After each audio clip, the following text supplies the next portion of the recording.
Prime Minister of the United Kingdom, 1979 to 1990. Prime Minister of the United Kingdom. Iron Lady, Margaret Thatcher. His political career and achievements.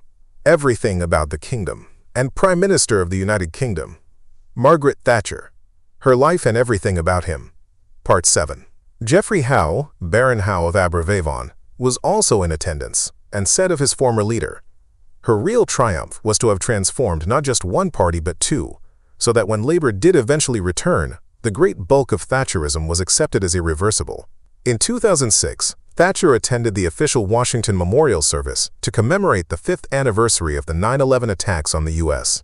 She was a guest of Vice President Dick Cheney and met Secretary of State Condoleezza Rice during her visit. In February 2007, Thatcher became the first living British Prime Minister to be honored with a statue in the Houses of Parliament. The bronze statue stood opposite that of her political hero Winston Churchill and was unveiled on the 21st of February 2007 with Thatcher in attendance. She remarked in the members' lobby of the Commons, "I might have preferred iron, but bronze will do, it won't rust." Thatcher was a public supporter of the Prague Declaration on European Conscience and Communism and the resulting Prague Process, and sent a public letter of support to its preceding conference. After collapsing at a House of Lords dinner, Thatcher, suffering low blood pressure, was admitted to St. Thomas Hospital in central London on the 7th of March 2008 for tests. In 2009, she was hospitalized again when she fell and broke her arm. Thatcher returned to 10 Downing Street in late November 2009 for the unveiling of an official portrait by artist Richard Stone, an unusual honor for a living former Prime Minister. Stone was previously commissioned to paint portraits of the Queen and Queen Mother. On the 4th of July 2011, Thatcher was to attend a ceremony for the unveiling of a 10 feet, 3.0 meters statue of Ronald Reagan outside the U.S. Embassy in London, but was unable to attend due to her frail health. On the 4th of July 2011, Thatcher was to attend a ceremony for the unveiling of a 10 feet, 3.0 meters statue of Ronald Reagan outside the U.S. Embassy in London, but was unable to attend due to her frail health. She last attended a sitting of the House of Lords on the 19th of July 2010, and on the 30th of July 2011, it was announced that her office in the Lords had been closed. Earlier that month, Thatcher was named the most competent Prime Minister of the past 30 years in an Ipsos Mori poll. Thatcher's daughter Carol first revealed that her mother had dementia in 2005, saying Mom doesn't read much anymore because of her memory loss. In her 2008 memoir, Carol wrote that her mother could hardly remember the beginning of a sentence by the time she got to the end. She later recounted how she was first struck by her mother's dementia when, in conversation, Thatcher confused the Falklands and Yugoslav conflicts. She recalled the pain of needing to tell her mother repeatedly that her husband Dennis was dead. Thatcher died on the 8th of April 2013 at the age of 87 after suffering a stroke. She had been staying at a suite in the Ritz Hotel in London since December 2012, after having difficulty with stairs at her Chester Square home in Belgravia. Her death certificate listed the primary causes of death as a cerebrovascular accident and repeated transient ischemic attack. Secondary causes were listed as a, quote, carcinoma of the bladder and dementia. Reactions to the news of Thatcher's death were mixed across the UK, ranging from tributes lauding her as Britain's greatest ever peacetime Prime Minister to public celebrations of her death and expressions of hatred and personalized vitriol.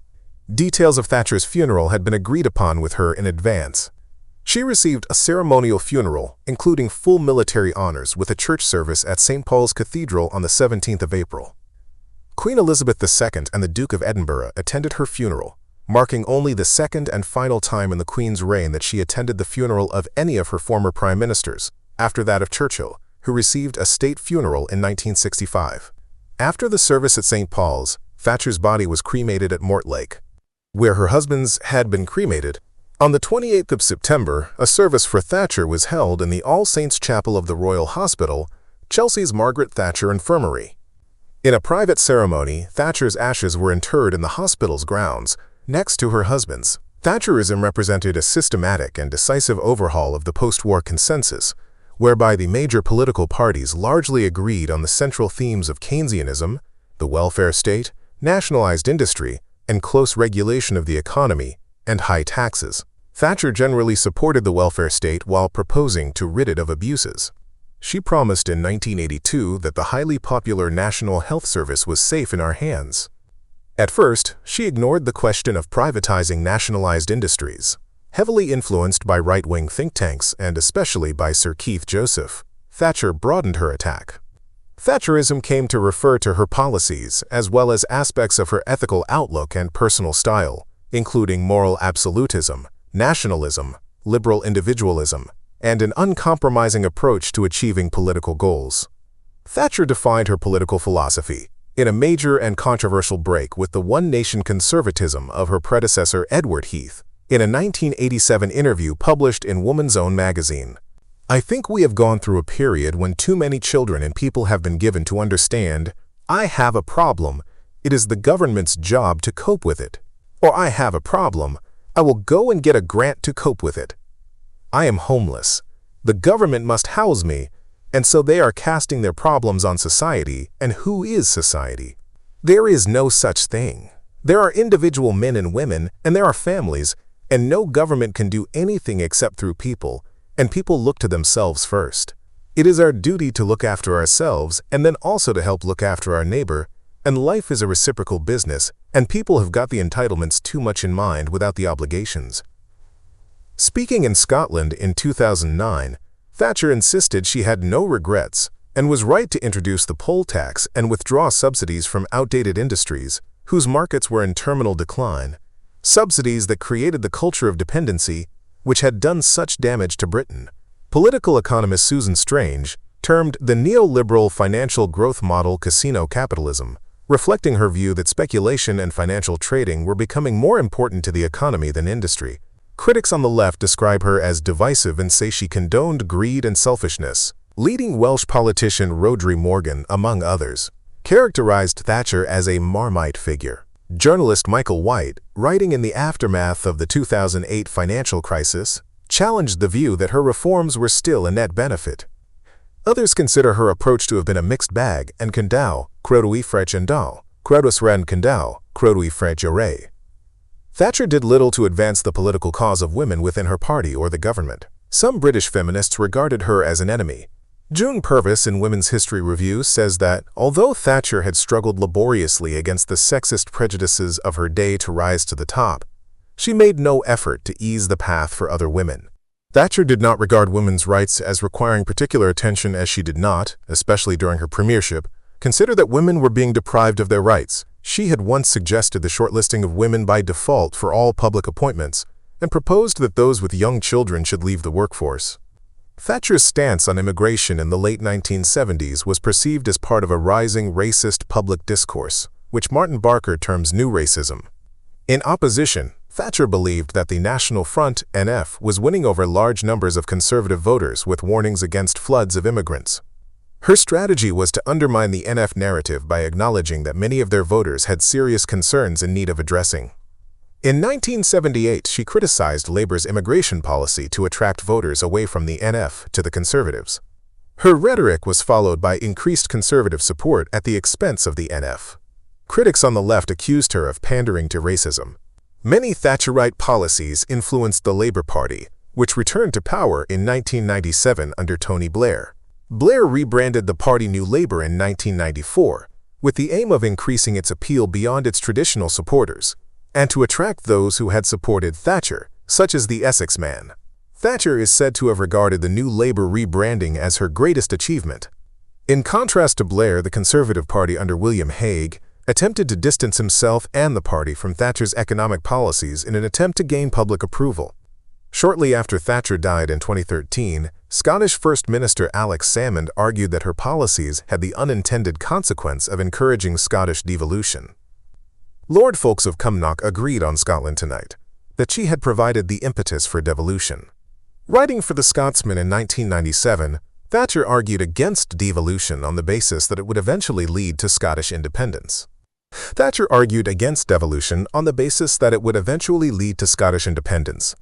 Thatcher's tenure of 11 years and 209 days as British Prime Minister was the longest since Lord Salisbury in the late 19th century, 13 years and 252 days in 3 spells, and the longest continuous period in office since Lord Liverpool in the early 19th century, 14 years and 305 days.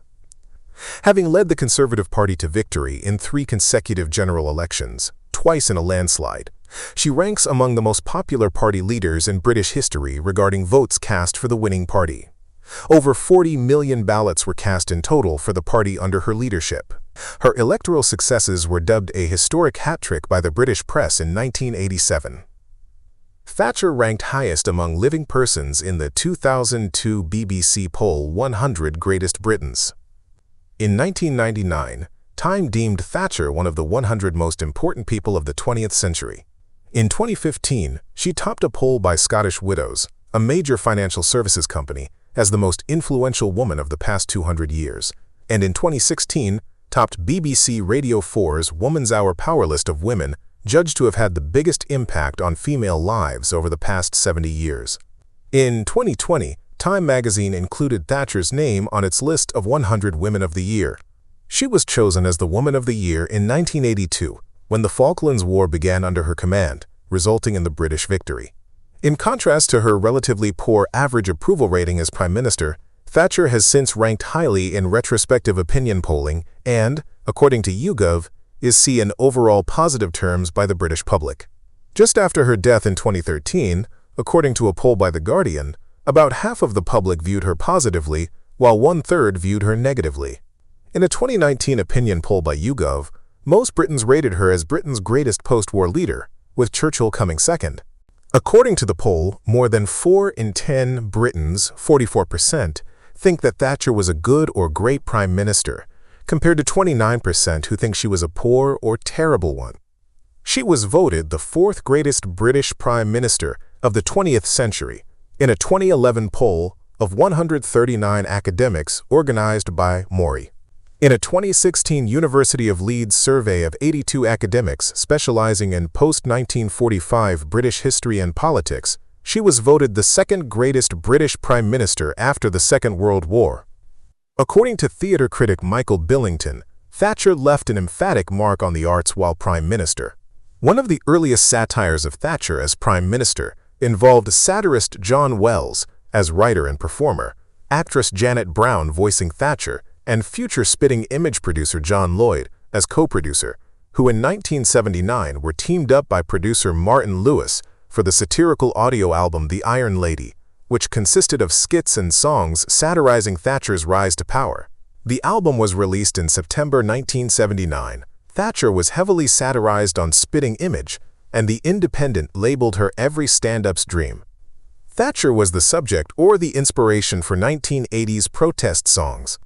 Musicians Billy Bragg and Paul Weller helped to form the Red Wedge Collective to support labor in opposition to Thatcher. Known as Maggie by supporters and opponents alike, the chant song Maggie Out became a signature rallying cry among the left during the latter half of her premiership. Wells parodied Thatcher in several media. He collaborated with Richard Ingrams on the spoof Dear Bill letters, which ran as a column in Private Eye magazine. They were also published in book form and became a West End stage revue titled Anyone for Dennis, with Wells in the role of Thatcher's husband. It was followed by a 1982 TV special directed by Dick Clement, in which Thatcher was played by Angela Thorne. Since her premiership, Thatcher has been portrayed in a number of television programs, documentaries, films, and plays. She was portrayed by Patricia Hodge in Ian Curtis's long-unproduced The Falklands play 2002, and by Andrea Riseborough in the TV film The Long Walk to Finchley 2008. She is the protagonist in 2 films, played by Lindsay Duncan in Margaret 2009 and by Meryl Streep in The Iron Lady 2011, in which she is depicted as suffering from dementia or Alzheimer's disease. She is a main character in the 4th season of The Crown, played by Gillian Anderson. Thatcher has a supporting role in the 2024 biographical film Reagan, played by Leslie Ann Down. Thatcher became a Privy Councillor PC on becoming a Secretary of State in 1970. She was the first woman entitled to full membership rights as an honorary member of the Carlton Club on becoming Conservative Party leader in 1975. As Prime Minister, Thatcher received 2 honorary distinctions: the 24th of October 1979, Honorary Fellowship of the Royal Institute of Chemistry Hon Frick, which was merged into the Royal Society of Chemistry the following year, and the 1st of July 1983, Fellowship of the Royal Society, FRS, A point of con 2 weeks after her resignation, Thatcher was appointed Member of the Order of Merit, OM, by the Queen. Thatcher's husband, Dennis, was made a hereditary baronet at the same time. As his wife, Thatcher was entitled to use the honorific style Lady, an automatically conferred title that she declined to use. She would be made Lady Thatcher in her own right on her subsequent ennoblement. In the Falklands, Margaret Thatcher Day has been marked each the 10th of January since 1992, commemorating her first visit to the islands in January 1983, 6 months after the end of the Falklands War in June 1982. Thatcher became a member of the House of Lords in 1992 with a life peerage as Baroness Thatcher of Kesteven in the county of Lincolnshire. Subsequently, the College of Arms granted her use of a personal coat of arms. She was allowed to revise these arms on her appointment as Lady Companion of the Order of the Garter, LG, in 1995, the UK's highest order of chivalry. In the US, Thatcher received the Ronald Reagan Freedom Award from the Reagan Presidential Foundation in 1998. She was designated a patron of the Heritage Foundation in 2006, where she established the Margaret Thatcher Center for Freedom. I stop at this point today. Until next time, stay curious, stay informed, and keep exploring the world's incredible stories.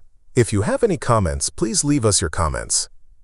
Because they are important to us, thank you for watching.